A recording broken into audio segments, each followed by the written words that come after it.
प्रधानमंत्री मोदी विश्व जलवायु कार्रवाई शिखर सम्मेलन में शामिल होने के लिए देर रात दुबई पहुंचे।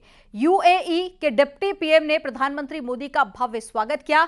भारतीय समुदाय के लोगों ने भी प्रधानमंत्री मोदी का दुबई में भव्य स्वागत किया। पीएम मोदी के स्वागत के दौरान भारतीय प्रवासियों ने सारे जहां से अच्छा, हिंदुस्तान हमारा गाया, भारत माता की जय और साथ ही वंदे मातरम के नारे लगाए। विश्व जलवायु कार्रवाई शिखर सम्मेलन को COP28 के नाम से जाना जाता है और ग्रीन हाउस गैस उत्सर्जन को कम करने और जलवायु परिवर्तन से प्रभावी ढंग से निपटने के तरीकों पर चर्चा करने के लिए दुनिया के कई नेता जलवायु कार्रवाई शिखर सम्मेलन में भाग लेने वाले हैं और प्रधानमंत्री मोदी इस सम्मेलन को संबोधित करेंगे। ये तस्वीरें आपको दिखा रहे हैं, ये कल की तस्वीरें हैं जब दुबई पहुंचे प्रधानमंत्री नरेंद्र मोदी, तो वहां पर भव्य तरीके से स्वागत किया गया। ये तीसरी तस्वीर आप देखिए जहां पर जो शिशिर हमारे साथ जुड़ चुके हैं, भारत के मूल नागरिक है, वो काफी गर्मजोशी से पीएम का स्वागत करते हुए नजर आए। दूसरी तस्वीर आप देखिए, भारत की जो संस्कृति है, कल्चर है, वो यहाँ पर कार्यक्रम का आयोजन भी किया गया था, जहां पर देखिए ये भारतीय नृत्य करती हुई कुछ महिलाएं। और पहली तस्वीर आपको दिखा रहे हैं जब दुबई पहुंचे तो वहां के डेलीगेशन ने किस तरह से प्रधानमंत्री का स्वागत किया, वो भी पहली तस्वीर आपको दिखा रहे हैं।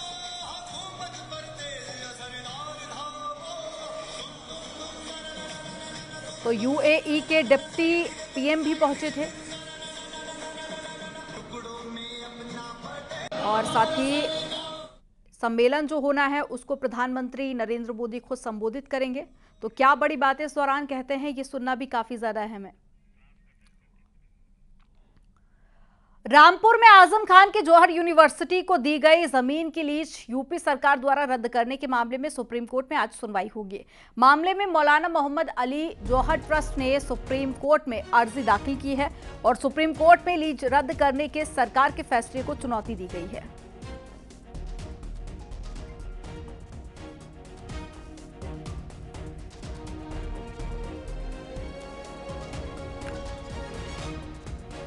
तो जौहर यूनिवर्सिटी जिसकी जमीन लीज पर ली गई थी और इससे पहले ही ये जो मामला था वो हाई कोर्ट पहुंचा, तो वहां पर इसको रद्द कर दिया गया था। अब इस पूरे मामले को चुनौती दी गई है और ये मामला सुप्रीम कोर्ट पहुंचा। सुप्रीम कोर्ट में याचिका दायर की गई इसके खिलाफ। अब सुप्रीम कोर्ट में आज सुनवाई होनी है। तो ये वो मामला जिसमें आजम खान की मुश्किलें लगातार बढ़ती जा रही थी।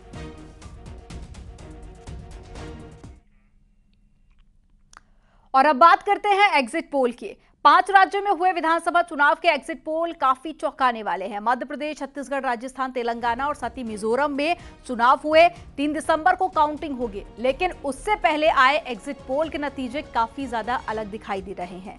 सबसे पहले आपको राजस्थान के बारे में बताते हैं। यहां पर बीजेपी की सरकार बनती दिख रही है। 199 सीट में से बीजेपी को 106 सीट और कांग्रेस को 80 सीटें और साथ ही अगर अदर्स की बात करें तो 13 सीटें मिलने का अनुमान है। वहीं मध्य प्रदेश की बात करें तो इसमें बीजेपी को पूर्ण बहुमत मिलता हुआ नजर आ रहा है। यहां पर 230 विधानसभा सीटें हैं, जिसमें से 130 सीटें यहां पर बीजेपी को मिलती हुई नजर आ रही हैं। वहीं कांग्रेस को बात करें तो 97 सीटें यहां कांग्रेस के पाले में जाती हुई दिखाई दे रही है और मध्य प्रदेश में 4 सीटें अदर्स के पास में रहने का अनुमान है। और साथ ही बात करें छत्तीसगढ़ की तो यहां पर कांग्रेस की फिर से वापसी होती हुई नजर आ रही है। 90 सीट में से कांग्रेस को 50 सीटें मिलती हुई दिखाई दे रही हैं, जबकि बीजेपी को 38 सीटें मिल रही हैं। अदर्स की बात करें तो 2 सीटें यहां पर अदर्स के खाते में, लेकिन यहां पर भी कांटे की टक्कर नजर आ रही है।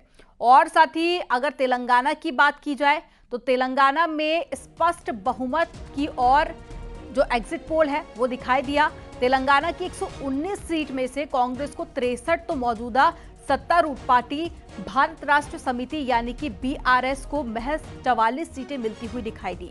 वहीं बीजेपी के खाते में 5 सीटें जाने का अनुमान है। और साथ ही मिजोरम की बात कर ली जाए तो यहां बीजेपी को मात्र 1 और कांग्रेस को 7 सीटें मिलती हुई दिख रही है। वहीं सत्तारूढ़ पार्टी MNF एक बार फिर से सबसे बड़ी पार्टी बनती हुई दिखाई दी और इसके खाते में 17 सीटें जाने का अनुमान है। तो ये एग्जिट पोल के आंकड़े हम आपको दिखा रहे हैं, स्क्रीन पर भी आप देख सकते हैं। राजस्थान में एक बार फिर से बीजेपी, तो वहीं मध्य प्रदेश की बात करें तो वहां पर भी एक बार फिर से बीजेपी की वापसी होती हुई नजर आ रही है। अगर बात छत्तीसगढ़ की कर ली जाए, मिजोरम की कर ली जाए या फिर तेलंगाना की कर ली जाए, तो ये कुछ ऐसे स्टेट हैं जहां पर कांग्रेस को बढ़त मिलती हुई जरूर नजर आ रही है। तो ऐसे में 3 दिसंबर को काउंटिंग होगी और 3 तारीख को ये फाइनल हो जाएगा कि एग्जिट पोल कितना ज्यादा एग्जिट पोल में तब्दील होता है। तो एक एक कर उन सभी आपको स्टेट के एग्जिट पोल के नतीजे दिखा रहे हैं। हालांकि केंद्र सरकार की बात कर ली जाए तो बीजेपी ने सीएम फेज का अनाउंसमेंट नहीं किया था। ज्यादातर राज्यों में कमल के नाम पर ही वोट मांगे गए। प्रधानमंत्री खुद पहुंचे थे रैलियां करने के लिए, लेकिन कांग्रेस की तरफ से लगभग हर स्टेट में सीएम का चेहरा साफ था। अब ऐसे में कई ऐसे भी राज्य जहां पर मुकाबला काफी ज्यादा कड़ा रहने वाला है, तो काफी दिलचस्प आंकड़े 3 दिसंबर को आएंगे।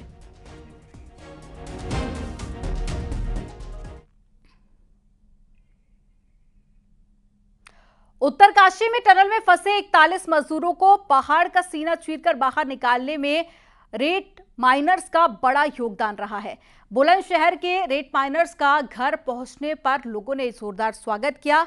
ये तस्वीरें आपको उस दौरान की दिखा रहे हैं। नोटों की माला पहनाकर सम्मानित किया गया। परिजनों के मना करने के बाद भी रेत माइनर्स टनल में फंसे मजदूरों को निकालने में मदद करने के लिए गए थे। उन्होंने कहा कि अपनी जिंदगी दांव पर लगाकर 26 घंटे में 18 मीटर माइनिंग कर 41 जिंदगियों को बचाकर देश के लिए काम किया है।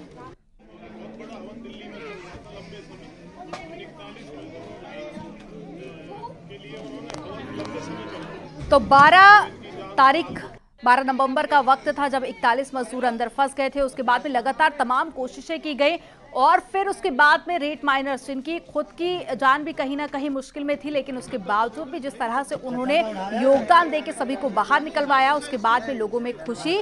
आप ये तस्वीरें देखिए जहां पर हर एक रेत माइनर को गले में यहाँ पर फूलों की नहीं, ये नोटों की माला है जिसे पहनाकर इनका स्वागत किया गया और इनका आभार जताया गया।